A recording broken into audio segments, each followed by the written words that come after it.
A primeira coisa que a gente tem que entender é o que é socialismo, né? Acho que uma definição básica e rápida do socialismo é que ele é uma doutrina política e econômica que visa uma reforma social. Como que o socialismo visa uma reforma social? Através de uma distribuição equilibrada de bens, propriedades e riquezas. Ou seja, o socialismo, na teoria, ele visa uma sociedade igualitária. Ele visa acabar com as classes sociais, né? Ele tenta colocar todo mundo em pé de igualdade, né? Segundo a sua teoria, né? E o grande deus fundador, né, o ícone do socialismo foi Karl Marx. E Karl Marx ele falava que o socialismo ele podia ser alcançado com uma revolução do proletariado por parte dos trabalhadores, né? Ou seja, uma tomada à força. E a gente percebe nisso a primeira incompatibilidade com o cristianismo. Por quê? Jesus, primeiramente, ele não veio aqui estabelecer um governo político, né? Os judeus esperavam um Messias político que viesse e livrasse o povo do jugo do Império Romano. Mas Jesus não veio fazer isso, né? E outra, Jesus ele nunca veio impor um reino à força. Ele foi bem claro: se alguém quiser vir após mim, se alguém quiser, negue-se a si mesmo, tome sua cruz e siga. Ele nunca veio impor nada, sempre pregou a sua palavra, a verdade, e quem quisesse segui-lo. Enfim, e tinha um grupo naquela época, né? Acho que o grupo mais próximo dessa ideia socialista eram os zelotes, né?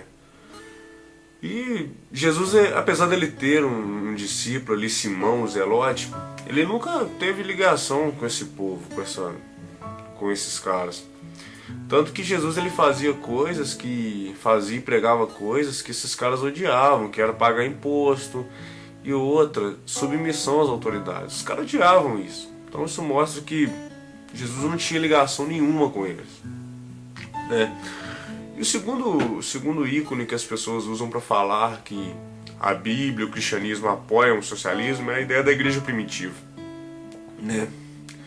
A gente sabe que os cristãos ali na igreja ali, relatada em Atos 2, falavam que eles vendiam suas propriedades, né, distribuindo, e todo mundo tinha tudo igual e tal. Essa ideia, pô, se você for olhar o socialismo aí, viu? Vendia suas casas, não tinha propriedade privada e distribuíam tudo pro povo. Não tem nada disso, né? A primeira coisa que a gente tem que entender é que esse texto é narrativo. Ele não está dando uma ordem, ele não está falando, você tem que vender suas coisas, não. Tanto que quando Ananias vendeu suas propriedades, né, com o intuito errado, Pedro falou, não estava em seu poder, não era seu, né? Ananias morreu porque ele mentiu para o Espírito Santo, não porque ele reteu parte do dinheiro, porque era dele, a propriedade era dele, né? E a Bíblia fala, não furtarás, não cobiçarás a casa do próximo, a mulher do próximo. Então isso traz a ideia de propriedade privada, né? A pessoa tem direito a isso, que é o contrário do socialismo, né? Que quer acabar com isso. Enfim, um dos motivos que eu acredito que a igreja vendia os seus bens era por causa da festa de Pentecostes, né? Tinha muitas pessoas de várias regiões ali, né? Pessoas de todo tipo de lugares, que eram judeus espalhados, e eles se concentraram ali por causa dessa festa. E ali Pedro prega o seu sermão e 3.000 almas se convertem a Cristo. E essa galera ficou ali, né? Algumas pessoas ficaram ali, se não todas, e eles estavam longe de casa. Então o povo ali, para ajudar a pregar o evangelho, a manter a sua doutrina, a pregar a palavra de Deus, eles vendiam suas casas e coisas para isso, para poder ajudar a população, né? E não tinha nada imposto, sabe? Os apóstolos em nenhum momento pediram, vocês têm que fazer isso. Não, eles sentiam de vender. E Paulo fala em 1 Coríntios capítulo 13, versículo 3, se eu não me engano, nem ainda que eu vendesse todos os meus bens e distribuísse para os pobres, se eu não tivesse o amor, não adiantaria nada. Não adiantaria nada. Então a gente percebe o amor daquelas pessoas, né?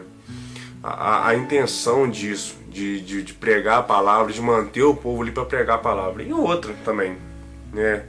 Jesus inúmeras vezes falou que Jerusalém seria sitiada, seria destruída, né? E as pessoas parecia que lembravam disso, falavam, pô, eu vou ter uma casa aqui, isso aqui vai ser destruído, então vamos vender isso aqui para melhorar, né, a obra, para poder ajudar os irmãos. Enfim.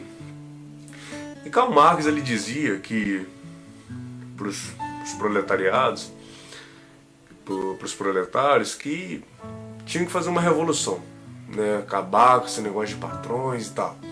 Mas o apóstolo Paulo, quando ele escreve aos Efésios, no capítulo 6, ele chega uma parte do capítulo ali que ele se direciona aos escravos e aos senhores. E Paulo não manda em nenhum momento eles se revolucionarem com seus senhores. Pelo contrário, Paulo fala assim, olha, sejam submissos a eles. Honrem, vamos ler, cadê? Efésios capítulo 6.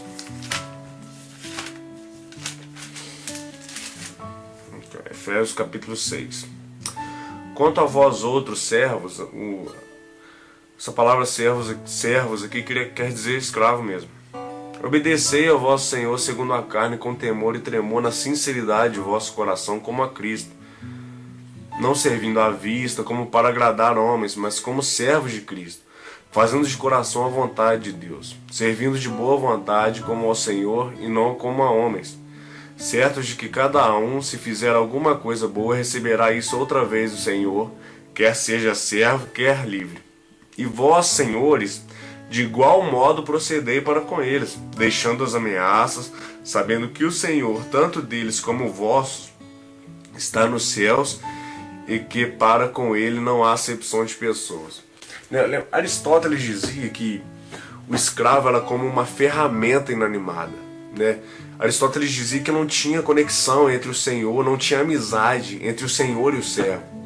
O cristianismo, ele tenta acabar com essa divisão, mas não com uma revolução igual Karl Marx pregava, né? Nossa, tem que rebelar e tal. Não, o cristianismo ele era totalmente o oposto. Por quê? Pensa bem, se o cristianismo fosse com essa ideia do marxismo de uma revolução, ia derramar muito sangue. Mas o cristianismo ele vai primeiro no espírito, na moral. Então o que ele fala? Olha, vocês servos, honrem os seus patrões, né? Submetam-se a eles, obedeçam, façam de bom grado. E os patrões, e Paulo fala, olha, e vocês patrões, do mesmo procedimento. Então Paulo, ele não propõe uma revolução política ali, ele propõe uma revolução espiritual, entende? Ele não é pela força, é pela pregação do evangelho. A única coisa que pode mudar a sociedade é o evangelho, né? Então aí você fala, a Bíblia apoia a escravidão? Não, de maneira nenhuma. A Bíblia só tenta acabar com a escravidão não com uma revolução política e social, mas como uma revolução espiritual e moral. Também.